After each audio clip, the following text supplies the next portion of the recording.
देखिए मैं बहुत खुला बोलती हूँ, मुझे भाजपा से कुछ नहीं चाहिए, ना ही मैंने जिंदगी में कुछ मांगा है। ओपन कैमरा बोल रही हूँ। जिस मस्जिद में महिलाओं की एंट्री बैन है वहाँ मस्जिदों में घुसने नहीं दिया जाता, नमाज के लिए भी नहीं घुसने दिया जाता।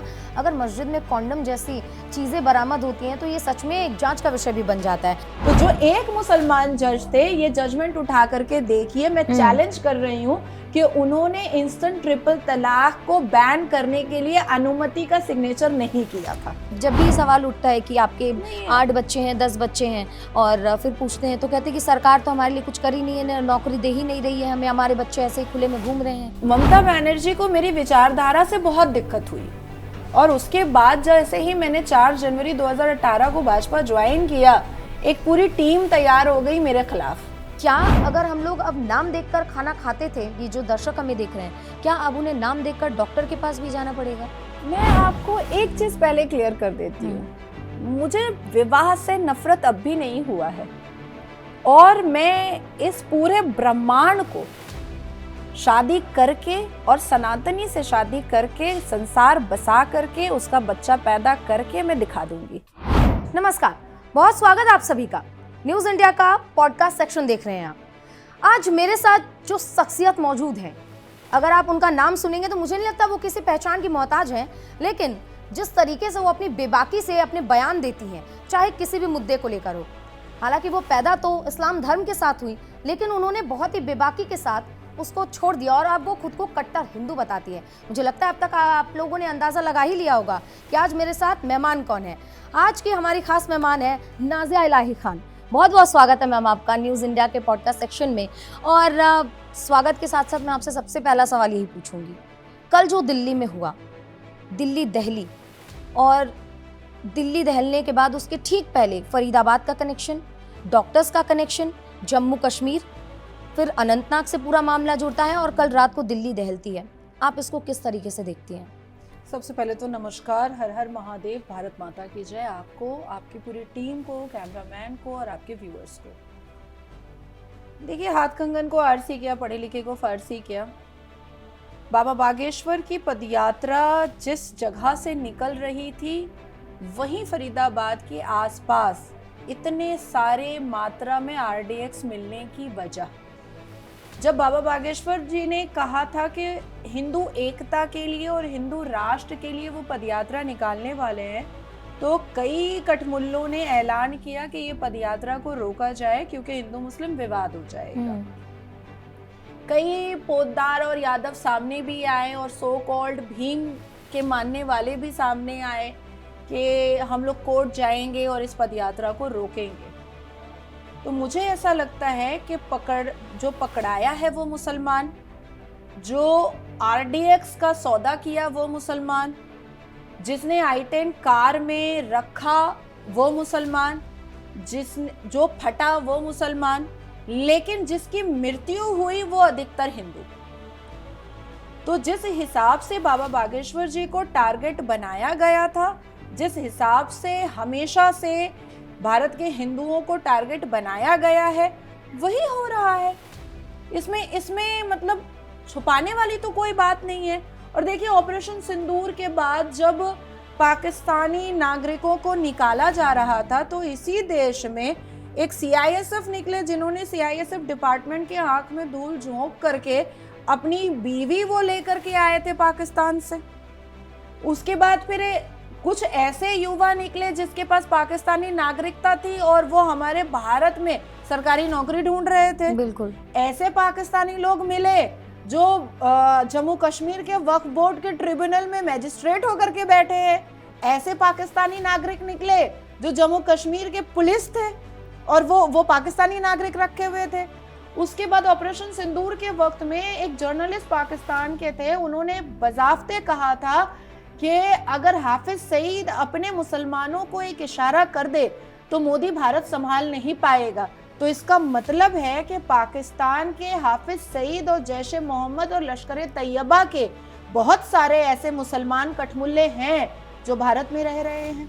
बिल्कुल, जो भारत की सरकार की योजनाओं से खा पी करके पल पुसा रहे हैं और यहाँ के ही हमारे और आपके इनकम टैक्स के पैसे से मस्जिद में जाकर के नमाज भी पढ़ रहे हैं, मदरसे में कुरान भी पढ़ रहे हैं, मज़ार में जाकर माथा भी टेक रहे हैं, और सारी माइनॉरिटी गवर्नमेंट डिपार्टमेंट की सारी लग्जरी भी ले रहे हैं, और बम भी फोड़ रहे हैं। बिल्कुल, ये तो फैक्ट हो गया ना।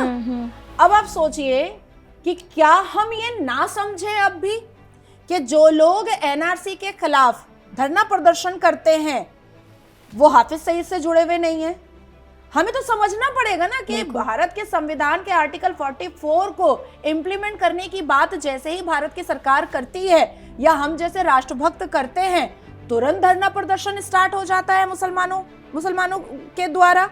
आखिर सिख क्यों नहीं आता है यूसीसी के खिलाफ, जैन क्यों नहीं आता है यूसीसी के खिलाफ, बौद्ध क्यों नहीं आता है यूसीसी के खिलाफ, सिर्फ और सिर्फ मुसलमान क्यों आते हैं? अच्छा, इनका कहना है कि जब से मोदी आया है हमारे पास खाने पीने को कुछ नहीं है, हम बहुत गरीब हो चुके हैं। तो ये एक एक साल जो धरना प्रदर्शन होता है, इसके पैसे कहाँ से आ रहे हैं? पैसे कहाँ से आ रहे हैं? बिल्कुल। अभी एक ट्रेंड चला था आई लव मोहम्मद, उसमें तो तकरीबन 20 करोड़ रुपया से ऊपर बैनर और होर्डिंग छपे थे। तो ये 20 करोड़ आया कहाँ से? बिल्कुल, ये तो चंदा फितरा ज़कात से चलते हैं। इनको तो मोदी जी जो है वो ना नौकरी लेने देते हैं, ना इनको आगे बढ़ने देते हैं, तो इनके पास ये पैसे आते कहाँ से हैं? तो इसका मतलब है कि ये पैसे जो है वो किसी ना किसी टेररिज्म ऑर्गेनाइजेशन से आ रहे हैं, और अल जिहाद और इस्लाम के जस्टिफिकेशन पर काफिरों को मारने की तैयारी हो ही रही थी और हो रही है। यही है। तो मैम, हमने हमेशा देखा है कि आप इस्लाम धर्म को लेके बहुत चीज़ें बोलती हैं कि कुरान में ऐसी चीज़ें हैं, काफिरों को मारने वाली चीज़ें ऐसी लिखी हुई हैं। फिर अभी हम आपके हाथ में देख रहे हैं कि आपने रुद्राक्ष धारण कर रखा है और आप बहुत ब्लंट तरीके से इस्लाम के बारे में, इस्लाम के खिलाफ बोलती हैं। आपने शुरुआत भी राम राम के साथ की थी, लेकिन कई हमारे देश के राजनेता ऐसे भी हैं जो कहते हैं कि आतंकवाद का धर्म नहीं होता। अगर हम दिल्ली का जिक्र कर रहे हैं ताज़ा अपडेट के साथ में, लेकिन जब भी इसको खंगाला जाता है तो नाम हमेशा अब्दुल, हमेशा नाम आता है फरहान, अभी जैसे डॉक्टर एक शाहीन सामने आई। तो धर्म ऐसा ही एक हो गया है या फिर बार बार इसको टारगेट, जैसा कि आरोप लगता है कि बीजेपी बार बार टारगेट करवा रही है? मैं फिर आपको कहूंगी कि रुद्राक्ष धारण करना कोई अनकॉन्स्टिट्यूशनल काम तो है नहीं। अनकॉन्स्टिट्यूशनल वो है जो इस्लाम के जस्टिफिकेशन पर मुहर्रम में तलवार भाला निकाला जाता है। आप मुहर्रम में आप मोहम्मद अली रोड जा नहीं पाइएगा, एंटर नहीं कर पाइएगा। बिल्कुल।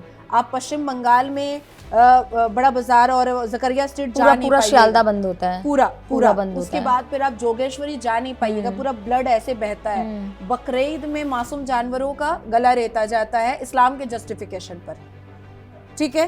तो रुद्राक्ष से क्या कोई ब्लड शेड हो रहा है?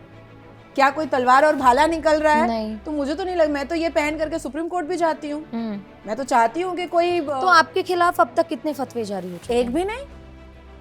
तो मतलब ये जो मौलवी आते हैं फतवा जारी करते हैं, ये क्या उन्हीं लोगों के लिए है जो अब तक शरिया में उलझे हुए हैं और जो अभी स्कूल नहीं जा रहे हैं? ये क्या उन्हीं तक के लिए है कि अगर किसी ने बुर्का पहनने से मना कर दिया तो उनके खिलाफ फतवा जारी कर देंगे? देखिए, फतवा is a kind of suggestion. Islam के हिसाब से, अकॉर्डिंग टू इस्लाम, फतवा जब मांगा जाता है तभी मौलवी मुल्ला दे सकता है। फतवा वोट के लिए नहीं मांग किया जाता है, या फतवा किसी के फ्रीडम ऑफ स्पीच को बंद करने के लिए नहीं बोला जाता है, या फतवा किसी के फ्रीडम ऑफ एक्सप्रेशन को या फंडामेंटल राइट को या राइट ऑफ रिलीजन को या राइट ऑफ लिबर्टी को बंद करने के लिए नहीं दिया जाता है। और वैसे भी हमारा जो भारत देश है वो संवैधानिक है, वो ये कोई शरई तो है नहीं।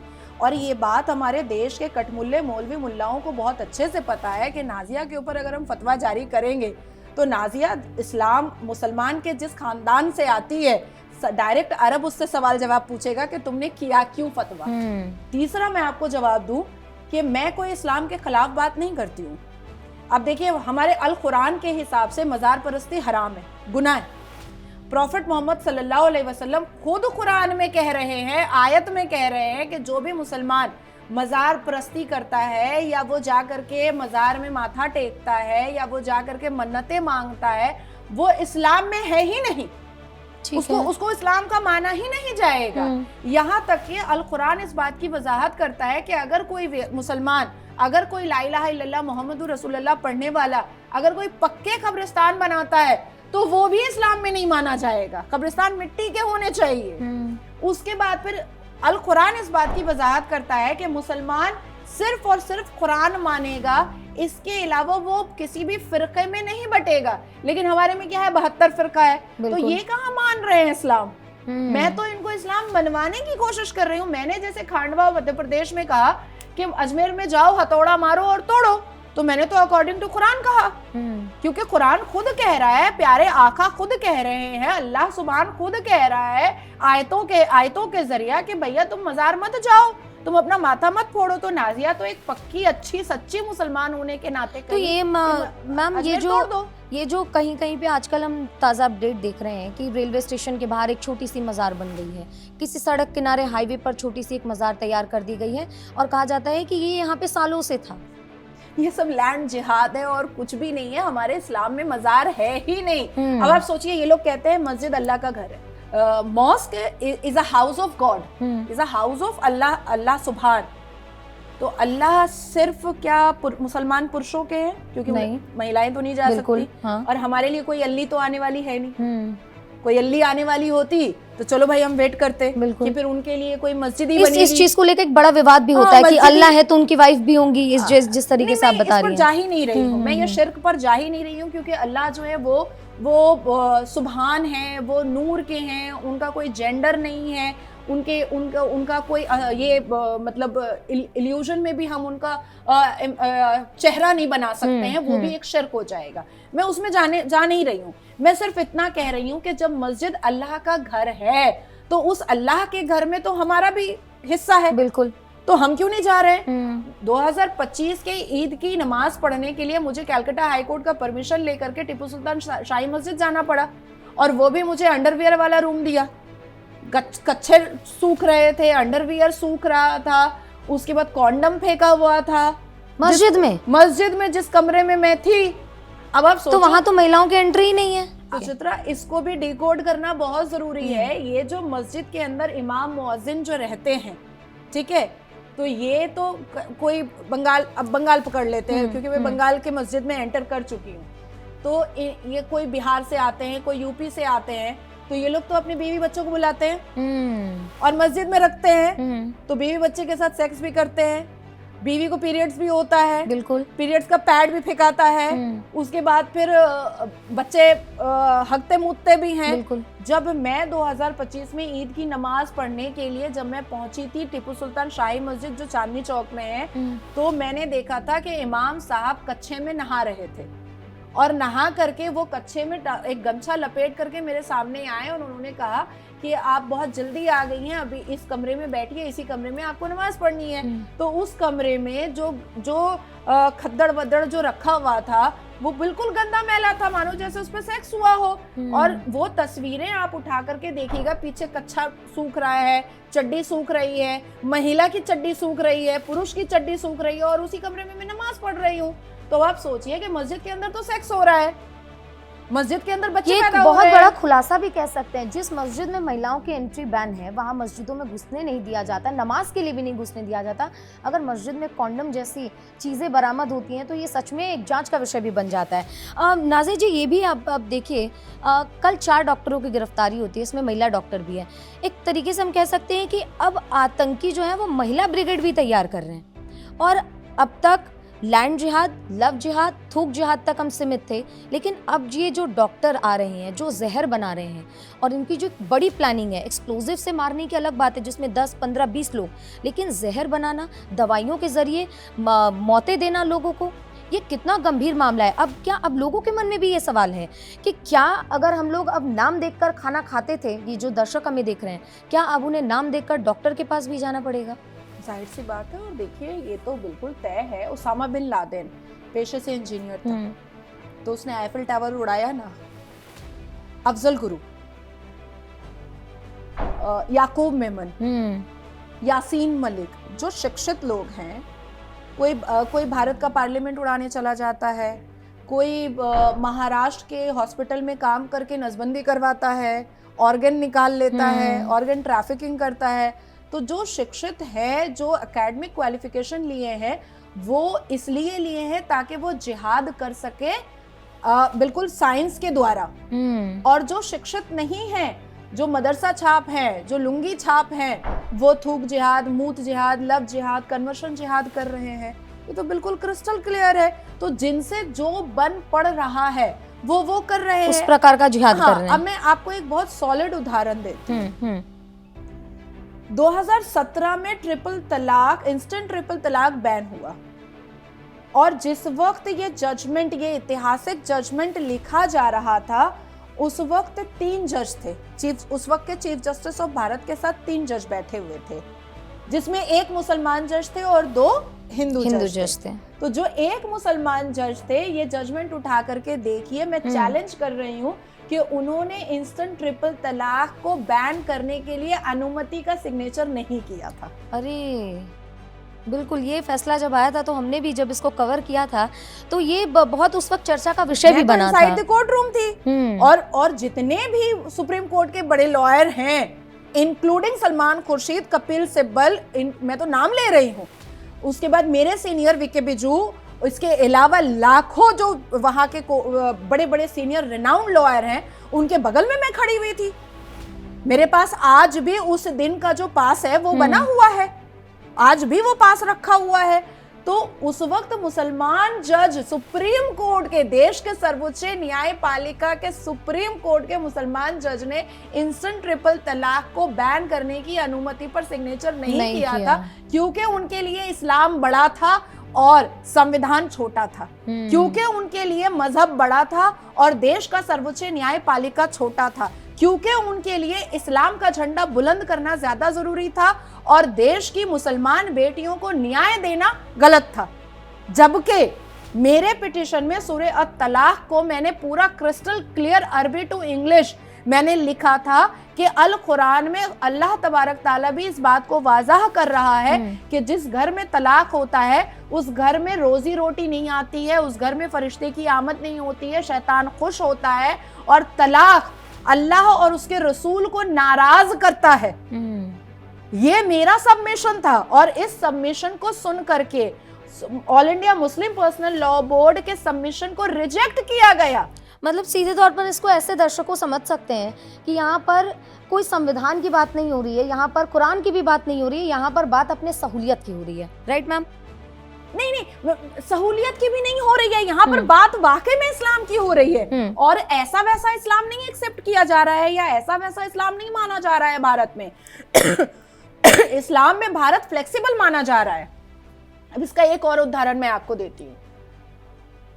वक्फ संशोधन बिल 2024 आया। बिल्कुल, वक्फ संशोधन बिल 2024 आया तो प्रोटेस्ट हुआ, आप लोगों ने भी कवर किया होगा। बिल्कुल, पूरे भारत में प्रोटेस्ट हुआ, कश्मीर से लेकर कन्याकुमारी तक और पश्चिम बंगाल से लेकर के बिहार तक प्रोटेस्ट हुआ। ठीक है, देश के सर्वोच्च न्यायपालिका में बाहर विदेश की डिग्री लिए हुए असदुद्दीन अवैसी भी शेरवानी पहन करके आम जनता के साथ बैठे हुए थे और वो यही कह रहे थे और मुस्लिम पक्ष यही कह रहा था कि शरिया और इस्लाम में मदाखलत हो रही है, इंटरवेंशन कर रहा है देश की सरकार। जो वक्फ अमेंडमेंट बिल संशोधन बिल आया है वो शरिया और इस्लाम में मदाखलत हो रही है। क्या किसी ने ये रिसर्च किया कि जिस दिन इसका ये सबमिशन हो रहा था और जिस दिन इसकी हियरिंग हो रही थी, देश के कई न्यायपालिका में चाहे वो पुलिस कोर्ट हो, चाहे वो डिस्ट्रिक्ट कोर्ट हो, चाहे वो हाई कोर्ट हो, चाहे वो जज कोर्ट हो, चाहे वो एसीजेएम हो, मुसलमान बलात्कारी और मॉलेस्टेशन के पुरुषों को बेल भी मिल रहा था। तो क्या किसी भी न्यायपालिका के जज ने ये कहा कि वक्फ संशोधन बिल पे तुम कह रहे हो शरिया मानिए जज साहब, तो यहाँ इस्लामिक पनिशमेंट क्यों नहीं मनवा रहे हो? बिल्कुल, यहाँ बेल तुम इंडियन कानून के हिसाब से क्यों मांग रहे हो? तो किसी ने तो नहीं बोला ना। तो ये जो इस्लाम माना जा रहा है ये फ्लेक्सिबल तरीके से माना जा रहा है। प्रॉफिट मोहम्मद सल्लल्लाहु अलैहि वसल्लम जो है बीपी अपॉन हिम, वो गारे हिरा में नमाज पढ़ते थे और उन्होंने अपनी सुन्नत में कहा है कि अगर मेरी इबादत से या मेरे उम्मत की इबादत से, उम्मत मतलब फॉलोअर, किसी को तकलीफ हो तो वो इबादत जायज ही नहीं होगी। तो ये जो तुम रोड पे पढ़ रहे हो और चड्डी दिखा रहे हो, जीन्स, अभी बेंगलुरु एयरपोर्ट पर नमाज पढ़ते हुए लोग, तो ये तो तुम तकलीफ दे रहे हो ना। तो तुम्हारे प्रॉफिट ने कहा है भैया कि तुम्हारी इबादत जो है वो कबूल नहीं होगी। तो यहाँ पर फ्लेक्सिबल इस्लाम चल रहा है और बेसिकली, अप्रोप्रिएटली, स्पेसिफिकली, स्पेशली जिन्ना का शरिया चल रहा है। यहाँ कोई कुरान वरान नहीं चल रहा है, जिन्ना का सरिया चल रहा है। इस इवन में शायद मुझे लगता है इसी सारी चीजों की वजह से सीएम योगी ने अभी कल ये बयान दिया कि अब भारत में किसी जिन्ना को पैदा नहीं होने देंगे। नहीं, उनकी दो बातें मुझे बहुत पसंद आई है। एक कि इस्लामिक पॉलिटिक्स हो रही है, और दूसरे जिन्ना को पैदा नहीं होने दिया जाएगा, क्योंकि मुझे ऐसा लगता है कि देवबंद हो, जमायतुल उलमाए हिंद हो, all India Muslim personal law board हो, इसके अलावा MIM जो है, मजलिस इत्तेहादुल मुस्लिमीन, ये सब जिन्ना का ही पार्ट 1 पार्ट 2 पार्ट 3 है। इसके अलावा कुछ भी नहीं है। ये देश के लिए, राष्ट्र के लिए, राष्ट्रभक्ति के लिए, मातृभूमि के लिए, संविधान के लिए तो कुछ नहीं कर रहे हैं। बिल्कुल। जब भी इस देश के लिए, इस राष्ट्र के लिए कुछ बेहतरीन किया जाता है, ये धरना पे बैठ जाते हैं। जाहिर है, ये तो जाहिर है। दूसरी चीज है कि देखिए, हमारे देश के 22 करोड़ में से 15 करोड़ मुसलमानों की नजर में अल्लाह की कोई वैल्यू नहीं है, नाउजुबिल्ला।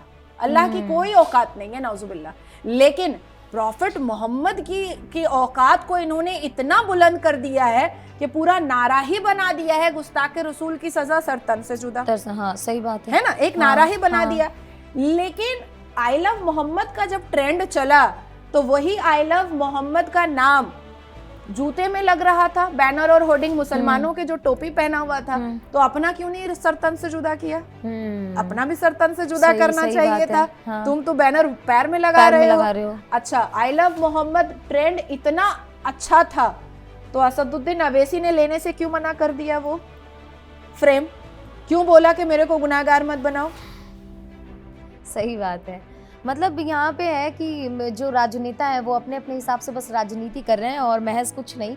क्योंकि ये पॉडकास्ट भी है ना, ये चर्चा इसलिए भी बहुत ज़रूरी होती है दर्शकों, क्योंकि जो चीज़ें, जो भ्रांतियाँ ये आपके यूट्यूब पर, सोशल मीडिया पर बैठ के आपके जो मौलाना और जो मौलवी फैला रहे हैं, उनको दूर करने के लिए वही शख्स हमारे पास है। क्योंकि ये जो आप तक पहुँचाया जा रहा है शरिया कानून की बातें, और एक तरीके से आपके मन में जो डर पैदा किया जा रहा है कि ये मत करिए वरना अल्लाह नाराज़ हो जाएंगे, मोहम्मद नाराज़ हो जाएंगे, इन तमाम भ्रांतियों को दूर करने के लिए आज हमने नाज़े इलाही को यहाँ पर अपने मेहमान के तौर पर बुलाया है। अब एक चीज़ मुझे वाक़या ये भी याद आ रहा है कि बीते दिनों अभी ईरान में बुर्का बैन हो गया।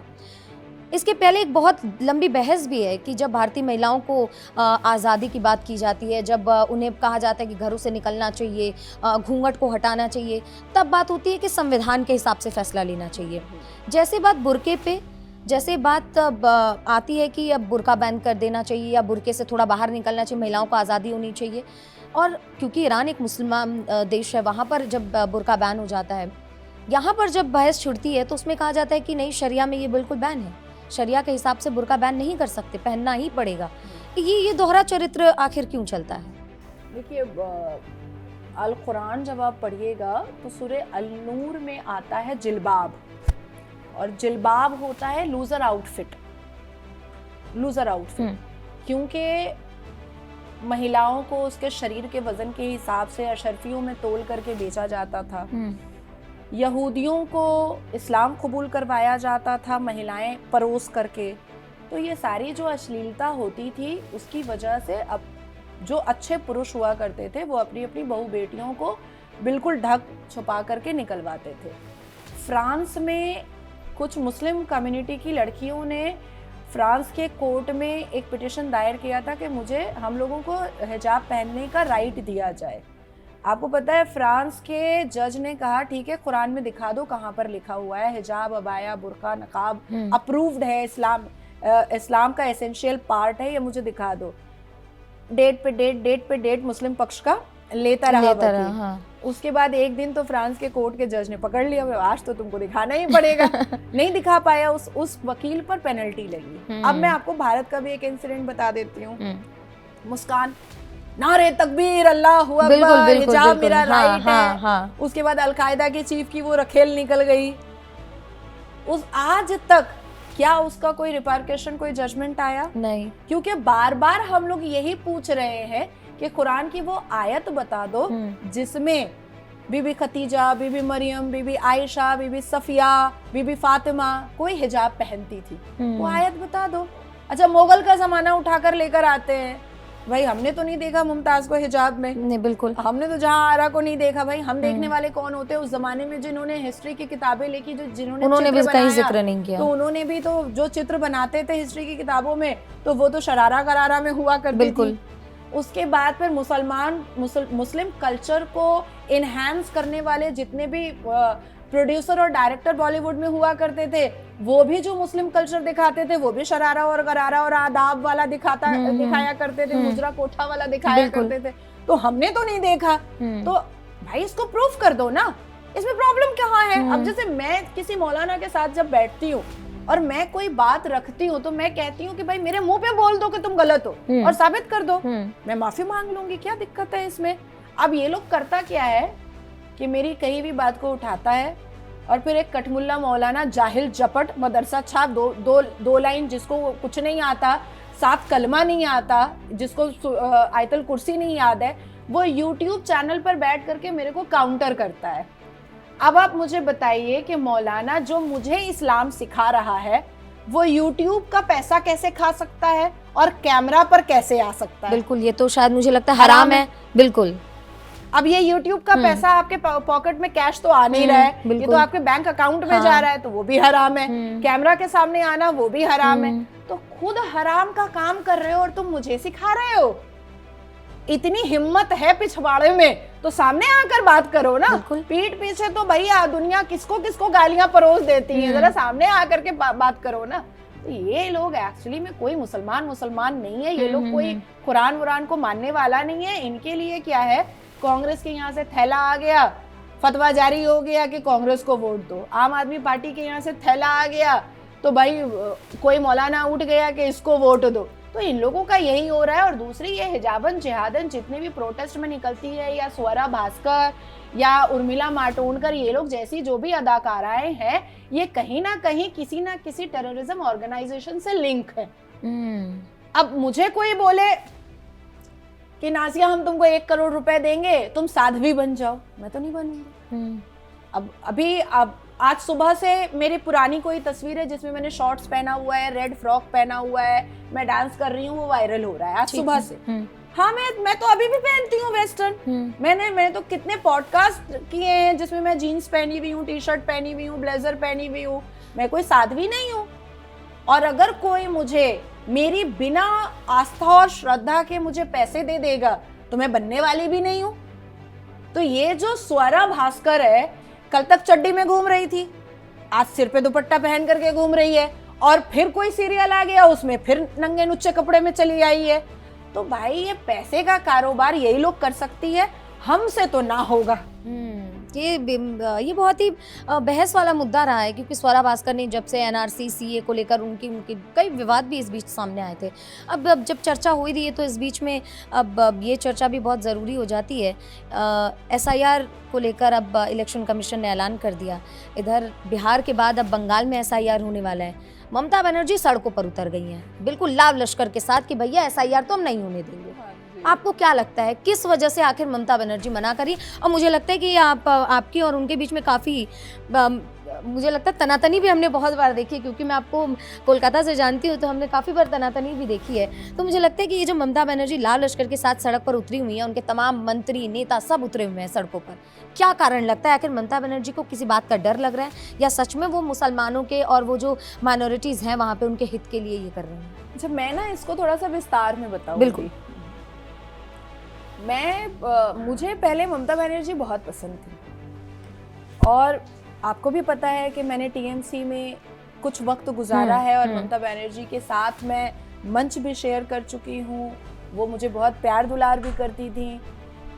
लेकिन जिस हिसाब से एक मुसलमान का ट्रम्प कार्ड खेलने की कोशिश की गई, वो मुझे पसंद नहीं आया, क्योंकि मेरी विचारधारा बचपन से ही सनातनी वाली थी। मैं तो अपने पिता के साथ, अपने अब्बा के साथ जब मैं हैदराबाद गई थी, तो मैंने वहाँ भी जाकर के मैं बचपन में फ्रॉक में मैं प्रसाद लेकर के आ जाया करती थी। तो ये सर पे दुपट्टा रखो, ला इलाहा पढ़ो, मेरी मर्जी होगी मैं पढ़ूंगी, मेरी मर्जी नहीं होगी। आप मुझे वोट के लिए नहीं पढ़वा सकते, किसी लालच के लिए नहीं करवा सकते। तो ममता बनर्जी को मेरी विचारधारा से बहुत दिक्कत हुई, और उसके बाद जैसे ही मैंने 4 जनवरी 2018 को भाजपा ज्वाइन किया, एक पूरी टीम तैयार हो गई मेरे खिलाफ, एक पूरी टीम तैयार, फरहाद हकीम के नेतृत्व में जो मेयर है वहाँ के, बिल्कुल, कोलकाता और के। ममता बनर्जी के बहुत लाडले मंत्री हैं, एक पूरी टीम उन्होंने बलात्कारियों की और एब्सकॉन्डेड आरोपियों की एक पूरी टीम उन्होंने तैयार कर दी। ममता बनर्जी ने नेताजी इंडोर स्टेडियम से भी मुझे टारगेट किया जब मैंने कलकत्ता हाई कोर्ट में पीआईएल किया कि एक ब्राह्मण महिला ईद की नमाज में जा सकती है तो मैं मुसलमान होकर के क्यों नहीं जा सकती, बिल्कुल, मुझे क्यों रोक दिया जाता है। तो उन्होंने मुझे टारगेट किया कि बांग्ला जाने ना बांगाले चले एसेছে राजनीति करार জন্য। भाई उनके चक्कर में मैंने बंगाली सीखी। दर्शकों को मैं बता दूं, इन्होंने जब भी बांग्ला में बोला उनका मतलब ये है कि ये बाहर से आई है, इनको बांग्ला आता नहीं है, पर ये बंगाल में सिर्फ राजनीति करने के लिए आ गई है। हाँ, कंटिन्यू। उनके चक्कर में मैंने बंगाली सीख लिया कि मुझे अब बंगाली भी सीखना है। उसके बाद फिर जिस तरीके से मेरे पीआईएल्स जाते गए, जिस तरीके से मेरे बयान जाते गए, स्पीचेस जाती गई, उनको एकदम से ऐसा लगा कि she is the only one जो मेरे को टारगेट कर सकती है, एकदम अप्रोप्रिएट टारगेट कर सकती है। अब वो एसआईआर के लिए फड़फड़ा रही हैं, जाहिर सी बात है फड़फड़ाएंगी, क्योंकि उनको बहुत अच्छे से पता है कि बिहार के एसआईआर में कितने लाख वोटर्स का हिजाब खुला, जाली वोटर्स का। बिल्कुल, बिहार के एसआईआर में ये दूध का दूध और पानी का पानी इलेक्शन कमीशन ऑफ भारत ने किया कि भैया यहाँ पर तुम भारत में छुप कर तो नहीं रह सकते हो। जब भी डिपार्टमेंट जागता है तो कुछ अच्छा और बेहतरीन करता है, सोया रहता है और जैसे ही गुड मॉर्निंग होता है वैसे ही कुछ बेहतरीन करता है। अब हमारे राहुल गांधी अंकल जी चले गए थे सुप्रीम कोर्ट, देश के सर्वोच्च न्यायपालिका। मैम रोकना चाहूंगी, आप राहुल गांधी को अंकल बता रही हैं, लेकिन राहुल गांधी तो युवा नेताओं में गिने जाते हैं। भाई मैं 34 की हूँ, 11 फरवरी मेरा 34 कंप्लीट हो जाएगा और 35 चढ़ेगा मेरा। मेरे हिसाब से 56-57 साल का आदमी तो अंकल ही हुआ ना। तो ये काफी कंट्रोवर्शियल एक का बयान हो My जाता mother है। is 59, my mother is 59। मेरे घर पे बैठी हुई है, जाकर के मिल लीजिए, देख लीजिए, मेरी माँ की उम्र 59 है। तो भाई अगर कोई 56, 57, 50 का कोई बंदा है तो मैं मेरी माँ को अम्मा बोलती हूँ, तो उसको भी तो चाचा ही और मामा ही बोलना पड़ेगा ना। मेरे छोटे वाले मामू का नाम वसीम अकरम है, he is a very renowned businessman, उनका कंप्यूटर वगैरह का बिजनेस है। तो मेरे मामू की उम्र 49 है, राहुल गांधी से छोटे। हाँ 49 है, उनको अभी 7 दिन पहले बेटा हुआ है, 7 दिन पहले। तो जब मैं उनको मामू बोल रही हूँ तो जाहिर सी बात है कि राहुल गांधी को भी मैं चाचा तो बोल ही सकती हूँ। तो जब ये देश के सर्वोच्च न्यायपालिका गए बिहार में एसआईआर को लेकर के, तो देश के सर्वोच्च न्यायपालिका ने क्या कहा कि भाई Bharat election commission of Bharat जो कर रहा है वो अप्रोप्रिएट अकॉर्डिंग टू संविधान कर रहा है। तो संविधान के आर्टिकल 324 के माध्यम से इलेक्शन कमीशन ऑफ भारत को ये अथॉरिटी दी जाती है कि आप स्क्रूटनी कर सकते हैं। इंदिरा गांधी के जमाने में हुआ स्क्रूटनी, राजीव गांधी के जमाने में स्क्रूटनी हुआ, मनमोहन सिंह के जमाने में स्क्रूटनी हुआ। अब आप सोचिए कि ये कितनी बड़ी बेवकूफ़ी है कि जब कांग्रेस जो करता है तो बहुत अच्छा लगता है, भाजपा उसी चीज़ को करती है तो खराब लगता है। अब तो कुछ ऐसा हो जाता है कि अगर बीजेपी, वो एक कहावत भी है, एक गाना भी सलमान खान का आया था कि तुम करो तो रासलीला और हम करें तो कैरेक्टर ढीला, वो वाला सीन यहाँ पर हो जाता है। नहीं, मैं तो इसको रासलीला नहीं बोलती हूँ, क्योंकि हमेशा सब कोई हिंदुओं को ही टारगेट करते हैं, कहावत में भी टारगेट करते हैं। मैं तो कहती हूँ तुम कहो तो अल्लाह अकबर, हम कहे तो कुछ और। तो मैं तो ऐसा बोल देती हूँ। देखिए ममता बनर्जी डरी हुई है, क्योंकि उनको पता है कि बांग्लादेशी घुसपैठिया, रोहिंग्या घुसपैठिया, पाकिस्तानी जो बहुएं आई हुई हैं पश्चिम बंगाल में, इन सबको मिला करके, और जो पश्चिम बंगाल के मुसलमान हैं जो जमाने से हैं, उन सबको मिला करके 40% तो उनका पॉकेट वोट है।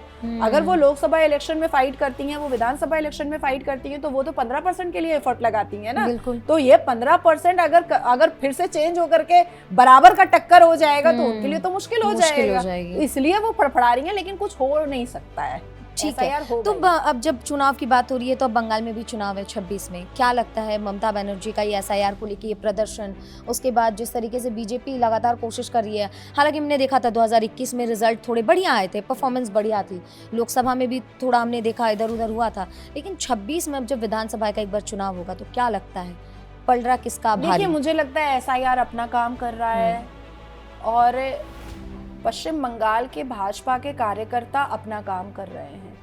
लेकिन पश्चिम बंगाल में भारतीय जनता पार्टी के बहुत सारे ऐसे लीडर हैं जिनका बहुत अच्छा साठगांठ टीएमसी से है। देखिए, मैं बहुत खुला बोलती हूँ, मुझे भाजपा से कुछ नहीं चाहिए, ना ही मैंने जिंदगी में कुछ मांगा है। ओपन कैमरा बोल रही हूँ कि कोई भी भाजपा का पश्चिम बंगाल का नेता या केंद्र का नेता आकर के मेरे मुंह पर बोल करके जाए कि नाजिया ने ये पद मांगा, मुझे जो मिला बिना मांगे मिला है। मान सम्मान पद सब कुछ बिना मांगे मिला है। मेरा कार्य बात करता है, जनता का प्रेम बात करता है, और जनता का प्रेम मजबूर कर देता है कि दीदी को ये दो। मैंने नहीं मांगा और ना मैं जिंदगी में मांगने वाली हूं। मैं ऐसी हूं, हाथ ऐसे करना नाजिया को आता ही नहीं है, ऐसे करना आता है। भारतीय जनता पार्टी पश्चिम बंगाल में कई ऐसे नेता हैं जो जानबूझ करके ऐसे कैंडिडेट को टिकट दिलवाते हैं जो हार जाए। आप एक पूरा लिस्ट बनाइए, ब्लूप्रिंट बनाइए, या जो लोग मेरी बात सुन रहे हैं वो ब्लूप्रिंट बनाएं और डिकोड करें। जहां जहां पर भी तृणमूल कांग्रेस के भारी भरकम नेता खड़े होते हैं जिस जिस सीट पर, वहां पर भारतीय जनता पार्टी की तरफ से बहुत ही कमजोर कैंडिडेट को उतारा जाता है जिसको बगल का पड़ोसी भी नहीं जानता। महुआ मोइत्रो के ऑपोजिट में राजमाता को उतारा गया, जिस राजमाता को उनके बगल के बंगले वाले नहीं जानते थे। बशीरहाट में जो विक्टिम थी उसको उतारा गया, और जो टीएमसी से जो हाजी नूरुल था वो वहां से सांसद रह चुका था, विधायक था, उसको पूरा बशीरहाट जानता था। जो विक्टिम खड़ी हुई थी उसको कोई नहीं जानता था। राइट। सिर्फ विक्टिम होना ही इलेक्शन जीतना नहीं होता है। ये तो फिर विक्टिम इनकैश कर रही है अपने बलात्कार को। आज मेरा बलात्कार हो जाए और मैं कहूं कि मुझे टिकट दे दो, तो मतलब इसका मतलब है कि मैं अपने बलात्कार को इनकैश कर रही हूँ। दूसरी बात है कि नुसरत रूही जहान जैन जो टीएमसी से सांसद थी उस वक्त, उनके बॉयफ्रेंड को टिकट देने का मतलब विधानसभा में जोश को, उसके बाद फिर एक सी ग्रेड की डी ग्रेड की शराबंती को, टॉलीवुड की एक्टर शराबंती को टिकट देने का मतलब जो दिन रात मदन मित्रा के गोद में पड़ी रहती है। और टिकट लेने के बाद जिस दिन उसको टिकट अनाउंस हुआ है और शुभेंदु अधिकारी उसका हाथ ऐसे किए हैं, उसके तीसरे दिन वो मदन मित्रा के साथ वो आराम से बोट में दारूबाजी हो रही थी, पार्टी हो रही थी। आपने दिया क्यों? ये तो पहले आप बताइए कि आपने दिया क्यों। और सारे स्ट्रॉन्ग कैंडिडेट के ऑपोजिट में आप वीक कैंडिडेट को क्यों टिकट देते हैं? जरा शेर और शेरनियों को दीजिए, तब पता चले, तब ना हम पूरा अगला पिछला खोलें। अब तो बीजेपी एक बात ये भी कहती है कि अब 2021 में जब चुनाव हुआ था ठीक ठाक से, जब उनकी कुछ 72-77 सीटें आई थी, उस दौरान जब ये पूरा पोस्ट वायलेंस हुआ था, उसको लेकर लोगों में डर है, जल्दी कोई टिकट लेकर आता नहीं है मैदान में, टीएमसी से लोग डरे हुए हैं। झूठ बात है, कंप्लीटली झूठ बात है, एकदम एग्जैक्टली झूठ बात है। भारतीय जनता पार्टी के सेंट्रल पार्टी ऑफिस से जो इंक्वायरी करके, जो रिसर्च करके जो लिस्ट बनाया जाता है, फिर वो जाता है पश्चिम बंगाल के पार्टी ऑफिस में, और वहां पर वो काटा जाता है, इसको नहीं देना है, ये बहुत तेज तर्रार है, इसको नहीं देना है, ये तो जीत के निकाल देगी, इसको नहीं देना है, ये तो जीत के निकाल देगा, ऐसे ऐसे काटा जाता है। और काटने के बाद 4 नेता है जिसका नाम मैं नहीं ले रही हूँ, वो खुद ही समझ जाएगा, वो फ्लाइट करके आता है दिल्ली, और दिल्ली आकर के कान में फूंकता है, अरे इसके ऊपर तो 5 केस है, अरे इसके ऊपर तो 3 केस है, अरे इसके ऊपर तो 12 केस है, अरे इसका तो बहुत बहुत गंदा गंदा वीडियो वायरल है। अरे भैया, जो बोल रहा है उसके ऊपर कितना केस है पहले ये तो देख लो। और कोई भी व्यक्ति बंगाल जैसे जगह पर भारतीय जनता पार्टी करेगा, उसके ऊपर तो केस होना ही होना है। पश्चिम बंगाल में तो सीबीआई ऑफिसर को लॉकअप किया जाता है, बिल्कुल, एनआईए के ऊपर रेप के केसेस किए जाते हैं ऑफिसर के ऊपर। पश्चिम बंगाल में गवर्नर के ऊपर मॉलेस्टेशन का केस किया जाता है। पश्चिम बंगाल वही राज्य है जहाँ पे ममता बनर्जी एक ऑफिसर को बचाने के लिए रात भर बैठी थी। तो मैं और आप क्या है भाई? सही बात है। पश्चिम बंगाल में तो मीडिया प्रेस रिपोर्टर के ऊपर एफआईआर होता है, तो मैं और आप क्या है? आप एफआईआर के लिस्ट देख करके आप अच्छे बढ़िया कैंडिडेट को, शेर और शेरनी कैंडिडेट को आप रिजेक्ट करोगे? क्यों करोगे भाई? और जो बोल रहा है, जो कान भर रहा है, उसके ऊपर कितनी एफआईआर है पहले वो तो देखो। उसके ऊपर तो सीधा सीबीआई के चार्जेस है नोट लेते वक्त। और आज बीजेपी में आकर के अपने आप को दूध का दूल्हा बता रहे। सही बात है। अब जब ये चर्चा हो रही है, इस बीच में अब मोदी सरकार पर मुसलमानों के खिलाफ तुष्टीकरण के आरोप लगते हैं कि अब सीएम योगी हैं वो मुसलमानों को बोलने नहीं देते, कुछ होता है तो डायरेक्ट घर गिरवा देते हैं, बुलडोजर चलवा देते हैं। मोदी भी ध्यान नहीं देते, वो जानबूझ के सबको अलग करते हैं और सारा फायदा हिंदुओं को पहुंचा रहे हैं। इस पर क्या बोलेंगे आप? देखिए, मैं तो पश्चिम बंगाल में ममता के विरोध बोल रही हूँ और कोलकाता म्युनिसिपल कॉर्पोरेशन उनके हाथ में है। आ जाए घर गिरवा दे, क्योंकि लीगल घर में मैं रहती हूँ। तो जिनके अवैध निर्माण होंगे वो तो गिरेंगे ही। हर राज्य में एक क्वासी गवर्नमेंट होता है जो कॉर्पोरेशन संभालता है, और कॉर्पोरेशन के हर राज्य के एक्ट के हिसाब से जो कोई भी इलीगल कंस्ट्रक्शन करता है या रहता है, वो तो निर्माण डिमोलिश करने का अधिकार खुद क्वासी गवर्नमेंट देता है। तो क्या गवर्नमेंट के विरोध चले जाए? क्या गवर्नमेंट के विरोध चले जाए या एक्ट के विरोध चले जाए या कानून के विरोध चले जाए, अगर दो टूक बात की जाए और 1-to-1 डिस्कशन हो और देश के सर्वोच्च न्यायपालिका के चीफ जस्टिस से पूछा जाए कि ये लिस्ट है, ये अवैध निर्माण है, इसको रहने दें क्योंकि वो मुसलमान है। सही बात है। क्या कानून का उल्लंघन कर दें क्योंकि वो मुसलमान है?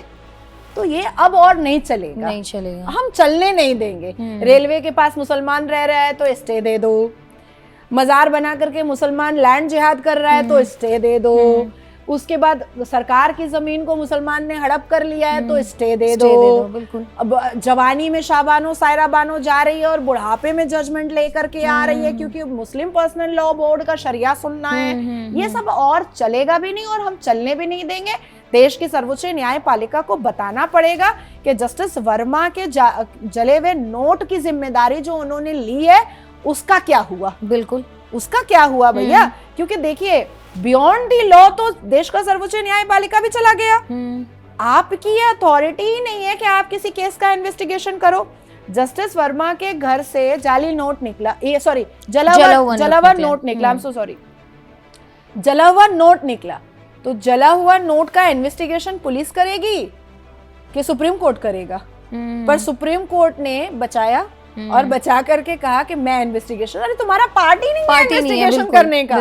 और अगर तुमने बियॉन्ड दी संविधान, बियॉन्ड दी इंडियन कानून जाकर के तुमने अपने ऊपर ये जिम्मेदारी ले ली, तो देश जानना चाहता है कि उसका हुआ क्या। और तुमने एक आरोपी को, बेटा तुम अब यहाँ बहुत हो गया, तुम इलाहाबाद चले जाओ। बिल्कुल, ये क्या होता है? ये क्या होता है? मतलब एक व्यक्ति बंगाल में रेप कर दिया तो कोर्ट उसको ये कहेगा कि अब तुमने बंगाल में रेप किया है, अब तुम एक काम करो, तुम दिल्ली में जाकर के रहो। और देखो, तुम दिल्ली में रेप मत करना क्योंकि बंगाल में तुम रेप किए हो, हमने तुमको पकड़ा नहीं है यहाँ पर। तुम दिल्ली जा करके अपना पैंट का जिप बिल्कुल मत खोलना, किसी लड़की का सलवार बिल्कुल मत उतारना। Is this court? Is this judiciary का मजाक उड़ रहा है भाई। अभी इन सारी चीज़ों को लेके PIL man of India Ashwini Upadhyay भी काफ़ी प्रखर तरीके से बात रखते हैं और उनका एक ही कहना है कि जब तक संविधान में बदलाव नहीं होगा तब तक देश में बदलाव, और यहाँ पे जिस तरीके के क्राइम्स हो रहे हैं उसमें बदलाव बहुत ही नामुमकिन सी चीज़ हो जाती है। अब जैसे हम PM मोदी की तुष्टीकरण की और योगी के तुष्टीकरण को लेकर बात कर रहे थे, अब इस बीच में एक मुसलमान जो महिलाएँ हैं और जो पुरुष हैं, उनके बहुत सारे बच्चे होते हैं, आप भी जानती हैं। इन बहुत बच्चों को लेकर जब किसी ने सवाल पूछा तो ये कहते हैं कि बच्चे तो अल्लाह की देन है, पर नौकरी वो सरकार से मांगते हैं। इसका क्या कारण है?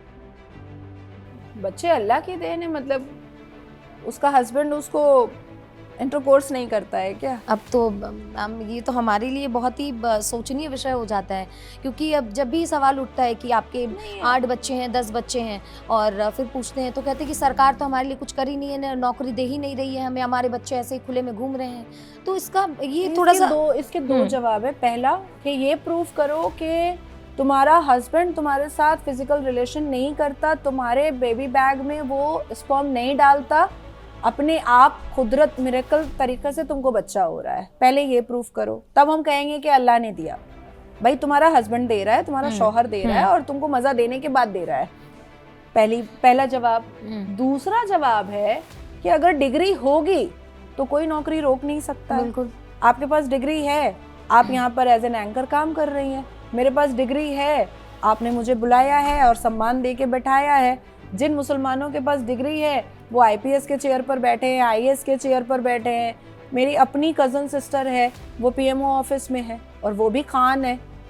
तो उसके पास आईएएस की डिग्री है इसलिए तो वो पीएमओ ऑफिस में है। मेरा अपना कजन ब्रदर है, अपने ताया जान का जो बेटा है वो vice president of India house में है, तो वो आईएएस है, उसका भी टाइटल खान है, तो वो आईएएस ऑफिसर है, तभी तो वो इतने बड़े जगह पर काम कर रहा है। और इतनी अगर हम लोग नहीं जानते, जो दर्शक हमारे साथ जुड़े हुए हैं, आप कहीं मत जाइए, आप सिर्फ एक उदाहरण ले लीजिए ऑपरेशन सिंदूर में सोफिया कुरैशी, कर्नल सोफिया कुरैशी। तो जिनके पास, मुझे लगता है मैम का कहना यही है कि जिनके पास काबिलियत है उन्हें कोई रोक नहीं सकता। आप देखिए अभी हालिया में एक सर्वे हुआ था एजुकेशन डिपार्टमेंट से, तो कई मदरसों में वो लोग गए, क्लास 11 जो वहाँ पर 11 क्लास मदरसे में थे, उन बच्चों से पूछा गया कि मंडे से लेकर संडे तक पढ़ के सुनाओ, उनको वो नहीं पता, ABCD Z तक नहीं पता। जो मौलवी मुल्ला बच्चों को पढ़ा रहा है मदरसे में, वो कह रहा है कि APJ अब्दुल कलाम साहब ने अपनी छाती पे गोली खा करके अपने आप को शहीद कर दिया था। अब मैं तो इतना हंसी हूँ, मैंने कहा अगर उस्ताद ये होगा तो शागिर्द का तो वाह वाह वाह क्या हाल होगा। तो देखिए किसी को भी टारगेट करना बहुत आसान है, लेकिन व्यक्ति वो अच्छा होता है जो अपनी खामियों को पहले गिन ले, अपनी गलतियों को पहले समझ ले और अपनी गलतियों को पहले एक्सेप्ट कर ले, वो इंसान अच्छा होता है। मुझे जब भी कोई कहता है नाज़िया जी आपको भाजपा ने टिकट नहीं दिया, नहीं, बिल्कुल 2018 से लेकर के 2023 तक मुझे टिकट नहीं मिला क्योंकि मैं तैयार हो रही थी, मैं अपने आप में रेडी नहीं थी। 2024 में मेरा नाम तक अनाउंस हुआ, कई न्यूज चैनल्स पर भी आया, मैंने मना किया कि मुझे नहीं चाहिए, बिल्कुल लिस्ट में जब 3 नाम एक सीट को लेकर सामने आती है, फर्स्ट सेकंड थर्ड के हिसाब से वो लिस्ट हमारे पास भी आई थी, संभावित उम्मीदवार ये हो सकते हैं, उसमें आपका भी नाम शामिल था, लेकिन बाद में खबरें आई कि बिल्कुल पहले नंबर पे मेरा नाम शामिल था। तो मैंने खुद कहा कि नहीं अभी मुझे नहीं चाहिए, बिकॉज मैं पहले अपना अस्तित्व तो बना लूं। तो मुझे ऐसा लगता है कि अगर हर व्यक्ति ये समझ ले कि मेरे अंदर क्या कमी है तो वो बहुत खूबसूरत इंसान हो जाएगा। ठीक है, अब तो देखिए चर्चा में काफ़ी लंबे समय हो चुका है और कई मुद्दों को लेकर हमने बात की है, लेकिन इन तमाम मुद्दों के बीच में जो व्यूअर्स हमें सुन रहे हैं, मैम एक इस्लाम में हलाला शब्द का इस्तेमाल होता है, तो सबसे पहले तो हलाला शब्द का अर्थ क्या है, इसको आज किस तरीके से पोर्ट्रे किया जाता है, मौलवी इसका इस्तेमाल, मैं कहूँगी इस्तेमाल कैसे करते हैं, क्योंकि जिस तरीके से हलाला को लेके कई सारी चीज़ें सामने आती हैं, महिलाओं को भी इससे प्रताड़ना होती है, क्या है ये पूरा प्रोसेस और इसको जिस तरीके से इस्तेमाल किया जा रहा है, और जो महिलाएं आपको सुन रही हैं, मुस्लिम महिलाएं खासकर, उनको आप क्या कहेंगी, क्योंकि आप एडवोकेट भी रह चुके हैं, उनके अधिकार के लिए आप क्या कहेंगी, वो किस तरीके से सामने आ सकती हैं और वो आगे बढ़कर ये जो एक प्रोसेस है जिसको शायद बहुत ही बुरी नज़र से भी देखा जाता है, उसको लेकर काफ़ी विवाद भी है, तो इस प्रोसेस से वो किस तरीके से आगे बढ़ सकती हैं और अपने हक की बात कर सकती हैं?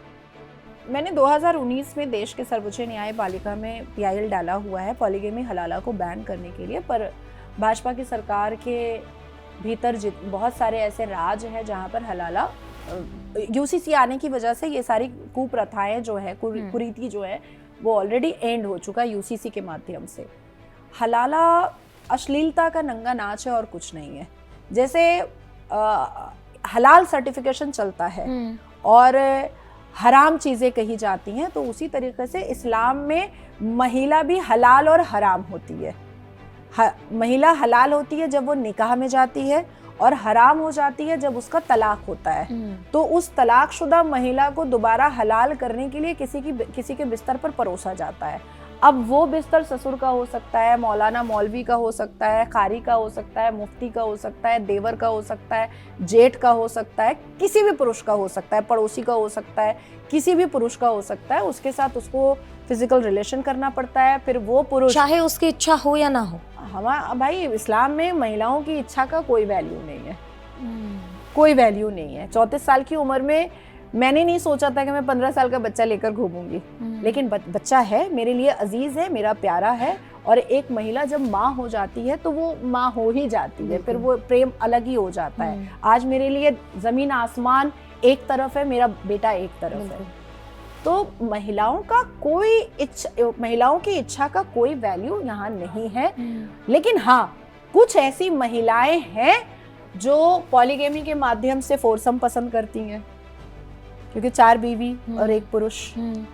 हलाला के माध्यम से ससुर के साथ भी चीजें पसंद करती हैं, क्योंकि ये मैं इस नतीजे पर तब पहुंची हूँ 2019 से 2025 तक में जब भी हियरिंग होती है पॉलीगेमी हलाला वाली देश के सर्वोच्च न्यायपालिका में, तो मुसलमान महिलाओं की गालियां मुझे बहुत आती हैं। तुम इस्लाम के खिलाफ हो, तुम ऐसी हो, तुम वैसी हो। कुछ ऐसी महिलाएं हैं जो अपना मुंह छुपा करके मुझे गंदी गंदी गालियां यूट्यूब पे परोसती हैं और मुझे गालियां दे करके घर का चूल्हा भी जला रही हैं। तो अब आप सोचो कि हलाला जैसी अश्लीलता से मुसलमान बेटियों को मैं बचा रही हूँ और वही मुझे गाली दे रही हैं। तो इसका मतलब है कि वो ब्याह कर निकाह करके बेटे के साथ जरूर जाती हैं, पर ससुर पे नजर तो रहती है। पॉलीगेमी में बैन करवाना चाहती हूँ कि 4 बीवी, भाई एक बीवी रखो, 4 बीवियों की क्या जरूरत है। पर महिलाएं अगर गाली दे रही हैं मुझे, तो इसका मतलब है कि उनको फोरसम पसंद है, इसलिए वो मुझे गालियां दे रही हैं। पर हाँ, धीरे धीरे मैं देख रही हूँ कि जो पढ़ी लिखी मुसलमान बेटियां हैं, चाहे वो हिजाब में है, वो सामने आ रही हैं। कल बाबा बागेश्वर जी के पदयात्रा में मेरे साथ तकरीबन 400 से ऊपर मुसलमान बेटियां गई थी, जो मैंने एक अप्रोप्रिएट बस करके उनको भेजा है, 2 बस करके भेजा है। मैं अपनी गाड़ी से गई हूँ, 2 बस से वो लोग गई हैं और वो लोग चली हैं पदयात्रा में, क्योंकि उनको भी ऐसा एहसास हो रहा है कि सनातन संस्कृति से उनकी आबरू बच सकती है, सनातन संस्कृति से उनका मान सम्मान हो सकता है। तो जो शिक्षित मुसलमान बेटियां हैं, अब वो धीरे धीरे सामने आ रही हैं। लेकिन जिनको अश्लीलता पसंद है, जिन मुसलमान बेटियों को, उनको हलाला भी पसंद है, उनको बहुत सारे बच्चे पैदा करना भी पसंद है, उनको पॉलीगेमी भी पसंद है, उनको टेम्परेरी निकाह मसियार भी पसंद है, टेम्परेरी निकाह मुत्ता भी पसंद है। और अब देखिए, हर लड़की को आईफोन यूज करना पसंद है, ब्रांडेड सामान यूज करना पसंद है। मैं भी ब्रांडेड सामान यूज करती हूँ, लेकिन मैं कमाती हूँ। लेकिन जो कमाती नहीं है, वो सोचती है निकाह मसियार करो, 4 दिन के लिए किसी के साथ बिस्तर गर्म करो, 10-12 लाख रुपए कोई शेख दे करके जा रहा है, तो क्या प्रॉब्लम है। तो अब जो है निकाह मसियार, निकाह मुत्ता हमारी कुछ मुसलमान बेटियों के लिए एक प्रोफेशन भी हो चुका है, कमाई का जरिया भी हो चुका है। जाहिर सी बात है। तो ये कुछ ऐसी चीज़ें हैं जो लगातार जो सामने आ रही हैं इन चीज़ों के बीच में, क्योंकि मैं भी कुछ चीज़ें ऐसी, आपने जो फैक्ट्स बताई हैं वो भी मैं पहली बार सुन रही हूँ। हालांकि काम करने के दौरान कई ऐसी बातें हैं जो हम सुनते रहते हैं। अब देखिए, हम चर्चा को एकदम अंत की ओर ले जाएंगे, और अंत की ओर ले जाते बस एक आखिरी सवाल, ये थोड़ा पर्सनल होने वाला है। अब हमने बहुत सोशल मीडिया पर भी देखा और कई जगहों पर हमने सुना कि आप बहुत जल्दी एक बार फिर से शादी करने वाली हैं, और शादी एक सनातनी से कर रही हैं जिनका नाम पुनीत वशिष्ठ बताया गया। फिर उसके बाद आपका एक वीडियो आता है, क्या होता है, मतलब थोड़ा पर्सनल है, लेकिन मुझे लगता है कि दर्शकों को भी इस बात का इंतज़ार होगा कि आखिर जब सारी चीज़ें सही चल रही थी, फिर इस बीच ऐसा क्या हुआ कि सब कुछ एक बार में ख़त्म हो गया। मैं आपको एक चीज़ पहले क्लियर कर देती हूँ, मुझे विवाह से नफरत अब भी नहीं हुआ है, और मैं इस पूरे ब्रह्मांड को शादी करके और सनातनी से शादी करके, संसार बसा करके, उसका बच्चा पैदा करके मैं दिखा दूंगी। आप सोचिए, मैं विडो हूं, मैं डिवोर्सी नहीं हूं, इसलिए मेरे बिहेवियर पर कोई क्वेश्चन मार्क नहीं लगा सकता है। बिल्कुल। और एक विधवा हो करके अपने मरे हुए हस्बैंड के नाम का टाइटल लेकर के, उसके बच्चे को लेकर के इतना संघर्ष करके आज मैं यहां बैठी हूं। अब आती है दूसरी बात कि जो कोई भी ये सोच रहा है कि मैं बहुत शॉर्ट टेम्पर हूँ, मैं बहुत गुस्से वाली हूँ, मैं कभी विवाहित जीवन नहीं जी सकती, वो तो मैं दिखा दूंगी, वक्त आएगा। और मैं कर्मा बिलीवर हूँ, कर्मा इज बूमेरैंग, तो मैं कर्मा बिलीवर हूँ। एक चीज मैं इस पर्सनल पर बिल्कुल जाना नहीं चाहती हूँ, जो जैसा करता है, जो अच्छा करता है उसके सामने आता है, जो बुरा करता है उसके सामने आता है। एक चीज मैं जरूर कहूंगी कि मेरे ऊपर एक एलिगेशन जो लगा है कि मैं किसी की माँ से जलती हूं, तो भाई ऐसा कुछ मैंने पाया नहीं कि मुझे जलना पड़ेगा। मैंने ऐसा कुछ नहीं पाया कि मुझे जलना पड़ेगा। मेरी अपब्रिंगिंग है कि मैं खामोश रहूं, सामने वाले की अपब्रिंगिंग है कि वो बड़ा कुछ ना कुछ अपना जस्टिफिकेशन देता रहे। मेरी परवरिश मेरे अम्मा अब्बा ने किया है कि अगर कोई कुत्ते की तरह भौंके तो तुमको साथ में कुत्ता बनना नहीं है, तुमको खामोश रहना है। तो मैं खामोश हूँ, आने वाले वक्त में समझ में खुद ही आ जाएगा कौन अच्छा है कौन बुरा है। ठीक है। और मेरा ऐसा अस्तित्व है, मेरा ऐसा प्रोफाइल है कि मैं 365 दिन कैमरा के सामने होती हूँ। बिल्कुल, ये तो हमने देखा है। हालांकि बहुत लंबे समय से आपसे मेरी ये परिचय है और मुझे बहुत अच्छा लगा जब आप यहाँ पे आई, हमें ज्वाइन किया। तो ये मेरे लिए बहुत अलग सा अनुभव है, क्योंकि जब आप एक अलग से छोटे से जगह से आते हैं और उसके बाद एक बड़ी जगह ऐसी मुलाकात होती है, तो ये काफ़ी अच्छा लगता है। और जो दर्शक हमें सुन रहे हैं, क्योंकि मेरी स्टार्टिंग अगर मैं कहूँ तो करियर की वो कोलकाता से हुई, और इनके साथ इंटरव्यू मैंने कोलकाता में पहले भी किया था मैम के साथ, और एक बार फिर हम दिल्ली में यहाँ बैठे, तो चर्चा इसलिए काफ़ी लंबी हो गई है। और दर्शकों के साथ भी मैं आपको भी मैम बहुत बहुत शुक्रिया करना चाहूँगी। आपने बहुत ही बाकी से अपने जवाब को रखा है। जैसे कि हम हमेशा जानते हैं, नाज़ा मैम इसी तरीके से बेबाकी से अपनी बातों को रखती हैं। और हाँ, ये बात ज़रूर है कि वो इस्लाम को लेकर कई ऐसी भ्रांतियाँ जिसको दूर करती हैं, क्योंकि वो नहीं चाहती कि ये जो अपनी सहूलियत के लिए लोग, ये जो मौलाना है, जो मौलवी हैं, जो नियम बना रहे हैं, वो बाकी की महिलाओं को दुख पहुँचाए, बाकी की महिलाओं को परेशान करें। इसीलिए इनकी बात को सुनिए, समझिए, और अगर कोई दिक्कत होती है तो ज़रूर सुप्रीम कोर्ट, हमारे देश का न्याय प्रणाली जो है वो आप सभी के लिए बिल्कुल अवेलेबल है। और फिलहाल के लिए बस इतना ही, लेकिन आप न्यूज़ इंडिया हमेशा देखते रहिएगा। ओम नमो पार्वती पते हर हर महादेव।